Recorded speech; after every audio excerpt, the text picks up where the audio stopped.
Selamat pagi anak-anak, ketemu lagi dengan Ibu pada tema 6, subtema 3, pembelajaran 1 dan 2. Nah, sebelum mulai, silakan kalian berdoa terlebih dahulu di rumah masing-masing. Semoga kalian dan kita semua diberikan kesehatan dan keselamatan oleh Tuhan Yang Maha Kuasa.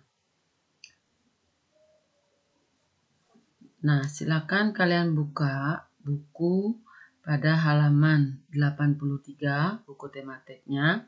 Di sana kita lihat Udin dan teman-temannya sedang melaksanakan upacara peringatan Hari Ulang Tahun Kemerdekaan Republik Indonesia. Kita juga di sekolah sering mengadakan upacara bendera, baik pada hari Senin maupun pada hari-hari besar lainnya. Nah, sebelum lanjut, kita baca terlebih dahulu uraian yang ada pada balon gambar. Jadi, Kamis pagi tanggal 17 Agustus 2018, Udin beserta teman-temannya mengikuti upacara peringatan Hari Ulang Tahun Kemerdekaan Republik Indonesia di halaman sekolah. Kegiatan upacara diikuti oleh Bapak Ibu guru, karyawan, serta seluruh siswa. Dalam kesempatan itu, kepala sekolah bertugas sebagai pembina upacara. Upacara tersebut bertujuan untuk menanamkan rasa cinta tanah air serta jiwa patriotisme pada seluruh peserta didik. Dalam upacara tersebut, kepala sekolah menegaskan bahwa kita sebagai warga negara harus mampu mempertahankan dan mengisi kemerdekaan dengan baik. Dengan demikian akan tercipta masyarakat Indonesia yang sejahtera.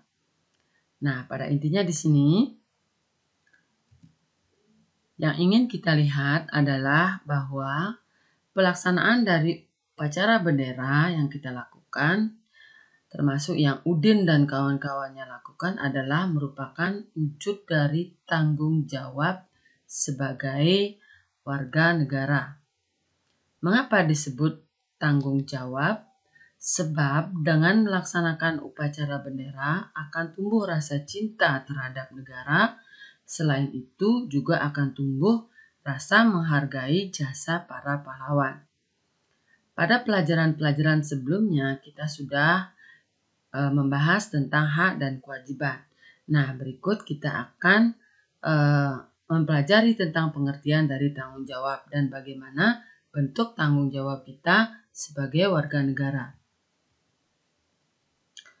Apakah yang dimaksud dengan tanggung jawab? Banyak sumber yang bisa kita akses dari untuk mengetahui pengertian dari tanggung jawab ini. Di dalam buku juga sudah ada pada wacana yang berjudul Wujud Tanggung Jawab sebagai Warga Negara. Itu ada pada halaman 84. Nah, selain itu kita juga bisa mengakses sumber-sumber belajar atau sumber-sumber informasi lain, misalnya seperti dari orang tua, dari kakak, dari internet, kemudian dari media cetak dan dari media elektronik. Yang disebut media cetak itu seperti koran, buku, majalah, kemudian media elektronik itu seperti televisi, kemudian radio, lalu ada internet. Nah, di internet ini salah satu contohnya seperti ini. Jadi, Ibu mencari sumber pada internet pada website dengan alamat kbbi.web.id. Nah, itu adalah Kamus Besar Bahasa Indonesia yang dibuat secara online atau daring. Jadi di sini kita bisa mencari pengertian-pengertian dari kata-kata yang ingin kita ketahui. Salah satunya seperti tanggung jawab. Nah, di sini tanggung jawab adalah kewajiban, keadaan wajib menanggung segala sesuatunya. Begitu menurut KBBI. Kemudian Tanggung jawab secara umum adalah kesadaran manusia untuk melaksanakan kewajiban dan menanggung perbuatan yang dilakukan. Jadi kesadaran untuk melaksanakan apa kewajiban kita. Nah, itulah yang disebut dengan tanggung jawab. Juga bersedia menanggung perbuatan-perbuatan yang dilakukan, semisal jika ada risiko-risiko atau dampak dari perbuatan tersebut. Sedikit Ibu ingin menjelaskan mengenai sumber belajar. Jadi sumber belajar itu ada beberapa, seperti yang Ibu bilang tadi, ada internet, ada media cetak, dan ada televisi. Nah, di internet khususnya ini ada beberapa sumber seperti website. Website itu berisi uraian secara tulisan ya seperti tadi itu. Kemudian ada YouTube yang berupa video. Lalu ada blog ini semacam website juga, ya dia berupa uraian, dan media online. Media online ini seperti koran tetapi ditayangkan secara online, jadi bukan dicetak. Nah, seperti itu. Itu adalah beberapa sumber belajar yang bisa kalian akses untuk mendapatkan pengetahuan atau wawasan yang lebih banyak lagi tentang suatu materi. Di dalam mengumpulkan dan menulis informasi, jadi apa trik-trik atau kiat-kiat kita dalam mengumpulkan dan menulis informasi ini dari berbagai sumber? Yang pertama adalah kalian harus membaca atau menonton beberapa sumber belajar secara berulang-ulang. Nah, misalnya kalau di YouTube, Ibu menampilkan materi di YouTube, silakan ditonton berulang-ulang. Ya, kenapa harus berulang-ulang? Karena ketika kita menonton satu kali, itu kadang-kadang ada beberapa hal yang terlewat. Jadi kita harus menonton berulang-ulang, ya minimal 2 kali atau 3 kali. Supaya bisa semua informasi yang ada kita bisa akan serap. Kalau membaca pun begitu, jadi membaca juga harus berulang-ulang karena kadang-kadang kita terlewat beberapa informasi kalau hanya dengan satu kali membaca. Nah, kemudian setelah kita membaca dan menonton untuk mendapatkan informasi, ajukan pertanyaan berdasarkan 5W1H. Nah, kalian sudah pernah mempelajari 5W1H ini di semester 1. Kemudian setelah kita mengajukan pertanyaan dalam hati, lalu cari jawabannya pada sumber belajar tersebut. Atau misalnya kalau pada teks uraian atau teks bacaan seperti itu, seperti yang Ibu sampaikan pada saat semester 1 juga sama caranya. Jadi kita ajukan pertanyaan berdasarkan 5W1H, lalu cari jawabannya pada sumber belajar tersebut. Kemudian yang ketiga, tulis secara berurutan sesuai dengan jawaban yang kalian dapatkan. Jadi jangan ditulis pertanyaannya, tapi yang ditulis adalah jawabannya. Ya, jawabannya ditulis secara berurutan supaya mudah dipahami dan enak dibaca. Nah, seperti itu. Jadi itulah trik-trik atau kiat-kiat dalam mengumpulkan atau mendapatkan informasi dari suatu sumber belajar. Nah, baik, Ibu lanjutkan. Jadi seperti pada pembelajaran lalu sudah pernah Ibu singgung bahwa tujuan negara itu sudah tercantum di dalam pembukaan Undang-Undang Dasar 45, tepatnya itu pada alinea keempat. Salah satunya di sana sudah disebutkan adalah negara ingin mewujudkan kesejahteraan umum. Apa upaya pemerintah di dalam mewujudkan kesejahteraan umum ini? Yang pertama adalah pemerataan pembangunan. Kemudian yang kedua, memperbanyak lapangan kerja. Yang ketiga, memperbaiki fasilitas umum. Nah, untuk yang pertama, pemerataan pembangunan itu artinya pemerintah berusaha untuk membangun bukan hanya di satu tempat saja, misalnya di Jawa saja. Tapi pemerintah sudah berusaha untuk membangun di daerah-daerah lain dan juga pelosok-pelosok. Seperti sekarang banyak sudah dibangun jalan-jalan tol misalnya di daerah-daerah pelosok ya, di luar Jawa, seperti di Papua misalnya sudah dibangun. Kemudian memperbanyak lapangan kerja. Jadi dengan menarik investor sehingga membuka perusahaannya di Indonesia, maka akan tersedia banyak lapangan kerja seperti itu. Kemudian memperbaiki fasilitas umum. Jadi seperti sekolah kita juga kali ini sedang mendapatkan bantuan untuk mendapatkan ruang kelas. Jadi kelas yang lama itu diganti menjadi atau diperbaiki menjadi kelas yang baru. Nah, seperti itu salah satu contohnya memperbaiki fasilitas-fasilitas umum. Atau misalnya fasilitas umum itu adalah rumah sakit. Jadi selain sekolah, rumah sakit juga fasilitas umum. Kemudian pasar juga fasilitas umum. Jadi banyak sudah diperbaiki oleh pemerintah sehingga menjadi lebih bagus sehingga dapat meningkatkan pelayanan kepada konsumen atau pedagang. Nah, bagaimana contoh pelaksanaan tanggung jawab sebagai warga negara dalam kehidupan sehari-hari? Jadi, selain yang tadi disebutkan, salah satu tanggung jawab kita itu adalah misalnya melaksanakan upacara bendera.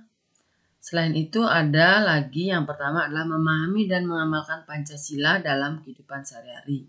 Kita sudah tahu bahwa Pancasila itu ada 5 sila. Jadi masing-masing sila itu ada butir-butirnya. Nah, masing-masing sila itu juga ada sikap-sikap dan contoh-contoh perilaku yang harus kita pahami dan juga amalkan dalam kehidupan sehari-hari. Nah, tentu kalian masih ingat misalnya seperti sila pertama, di sana ada ketuhanan yang Maha Esa. Salah satunya sikap kita adalah takwa kepada Tuhan. Takwa kepada Tuhan itu bagaimana kita mengamalkannya dalam kehidupan sehari-hari adalah dengan cara melakukan sembahyang atau berdoa ketika akan memulai satu kegiatan misalnya. Atau berdoa setiap hari raya seperti itu. Jadi bersembahyang itu termasuk mengamalkan Pancasila. Nah, berikutnya adalah menjalankan tugas dan kewajiban yang dibebankan negara kepadanya dengan penuh tanggung jawab.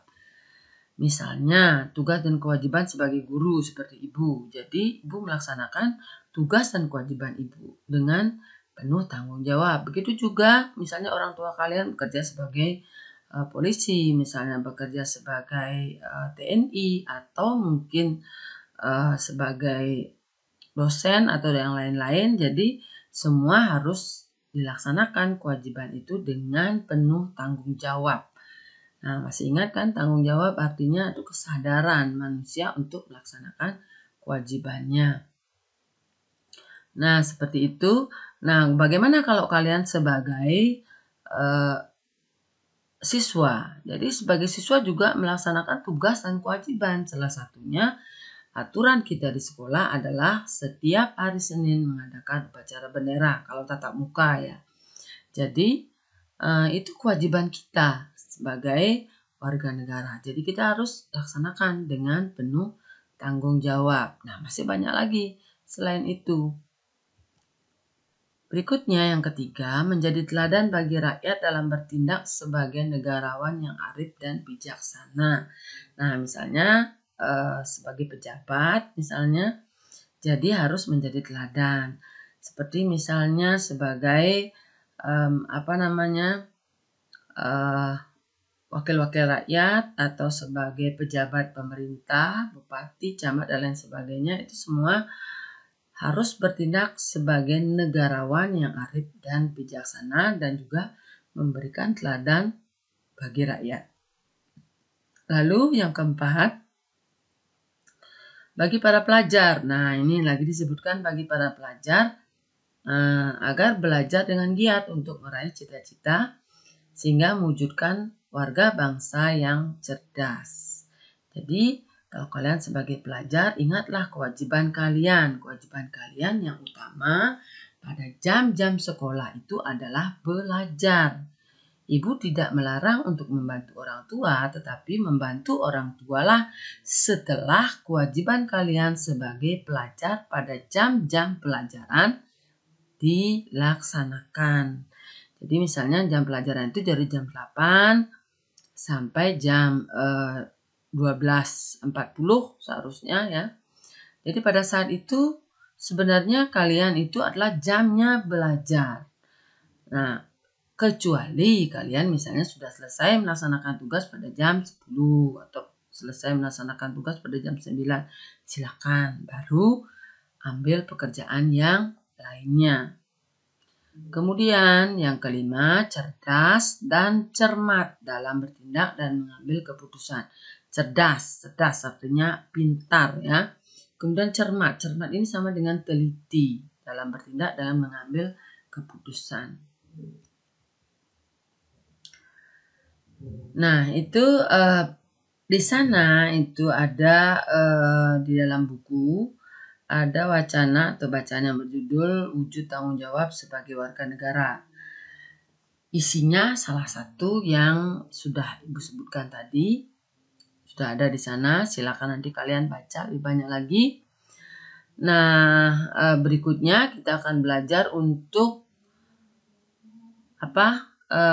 mendapatkan kalimat utama dari dalam teks tersebut.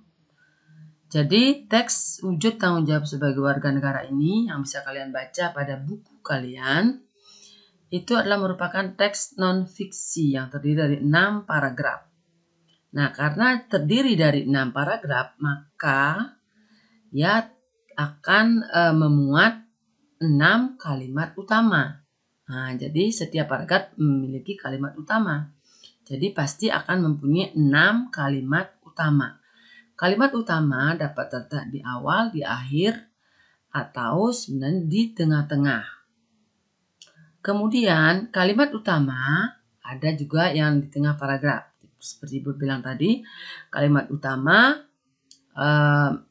ide pokok atau pokok pikiran memiliki ciri yang paling umum di antara kalimat lainnya. Sedangkan kalimat lainnya merupakan kalimat penjelas namanya yang bersifat menerangkan maksud dari gagasan utama yang berada dalam kalimat utama.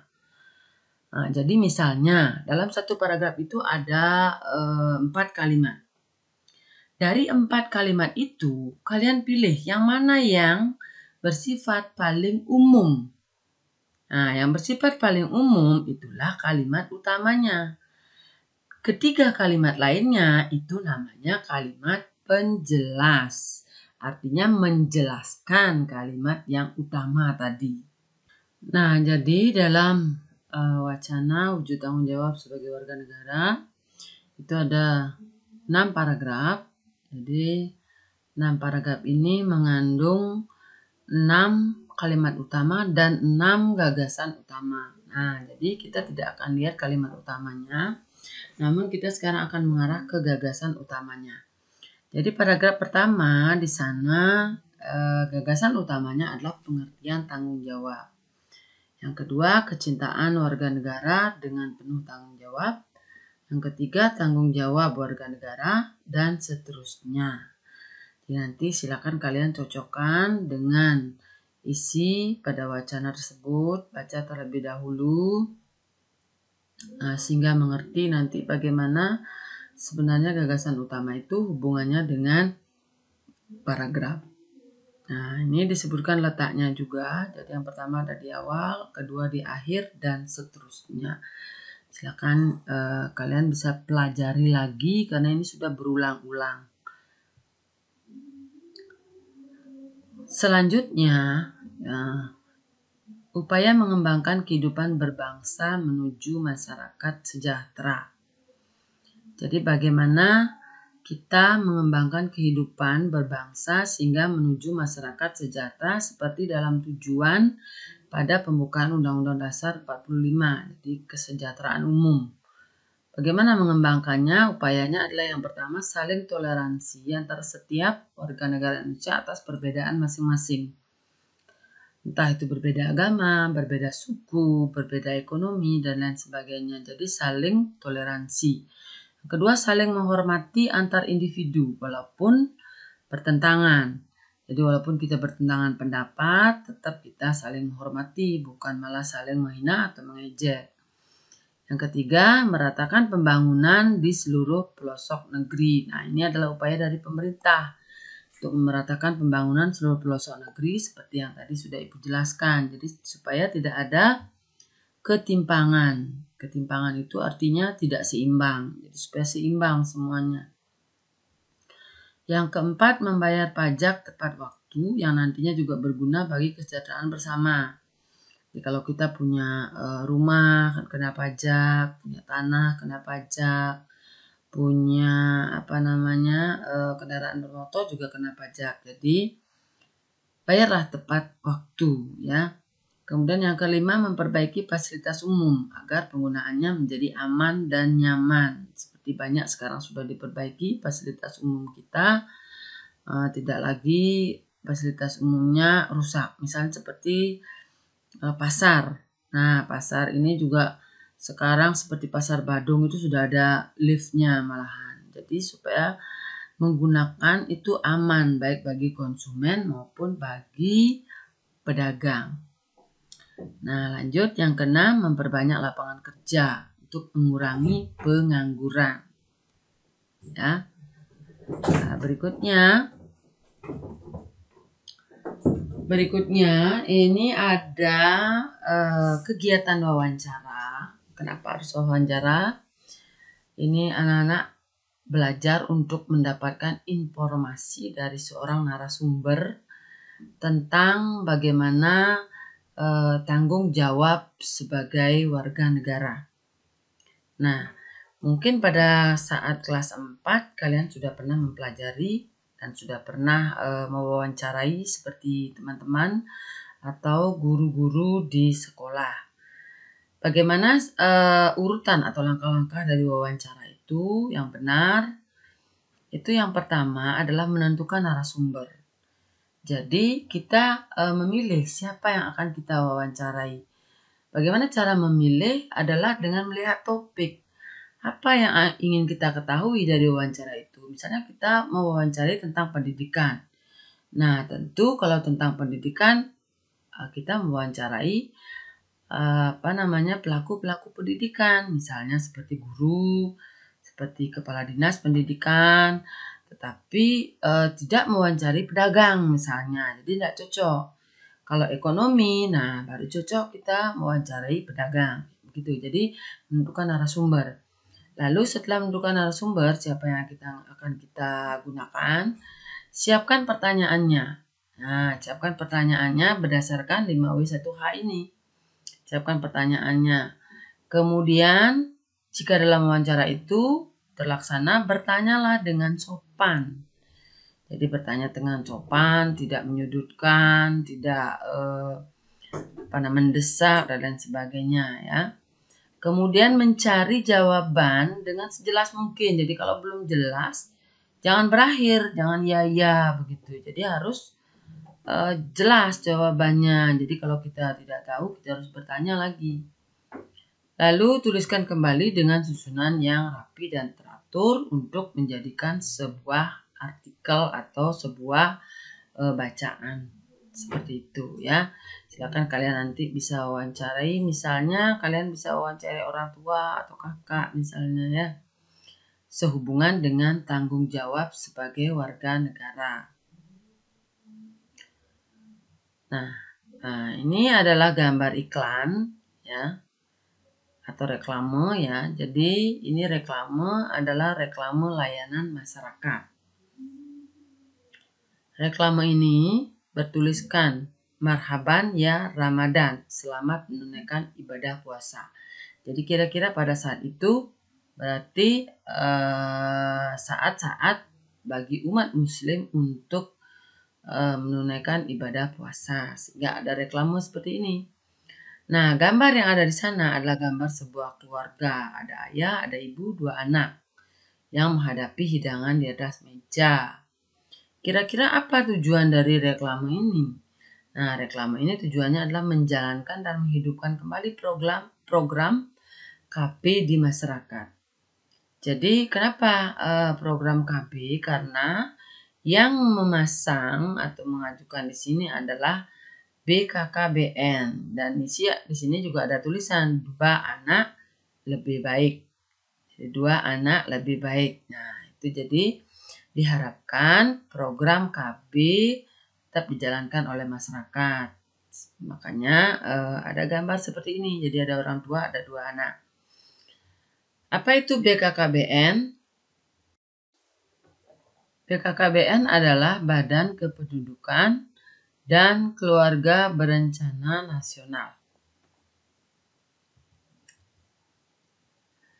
Untuk reklame kita sudah pernah bahas di semester 1. Jadi pada umumnya atau secara garis besar, reklame ini ada komersil. Komersil itu artinya yang mendapatkan hasil secara materi. Lalu ada non komersil. Nah, khusus untuk yang non komersil ini ada salah satunya adalah layanan masyarakat. Reklame yang tadi itu termasuk reklame layanan masyarakat. Beberapa reklame dan jenis-jenisnya bisa kalian lihat lagi pada video di semester 1.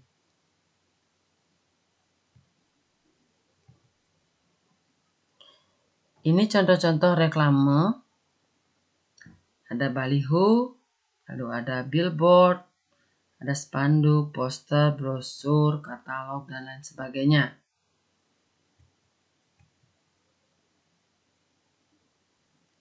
Ya, di dalam buku juga sudah ada informasi tentang berbagai macam reklame. Silakan nanti kalian baca dulu apa saja reklame-reklame tersebut. Nah, kembali lagi kita belajar mengenai gagasan utama. Jadi di dalam wacana tersebut ada gagasan utama. Seperti paragraf 1 tentang pengertian reklame, paragraf 2 tentang macam-macam reklame. Nah, karena ini ada 3 paragraf yang ketiganya silakan kalian berlatih sendiri. Kira-kira apa gagasan utamanya yang ada di sana? Ini adalah salah satu contoh reklame. Jadi kira-kira apa jenis reklame ini di samping ini? Nah, demikian yang bisa Ibu sampaikan dalam materi tema 6, subtema 3 pembelajaran 1 dan 2. Selebihnya kita akan diskusikan pada WA grup.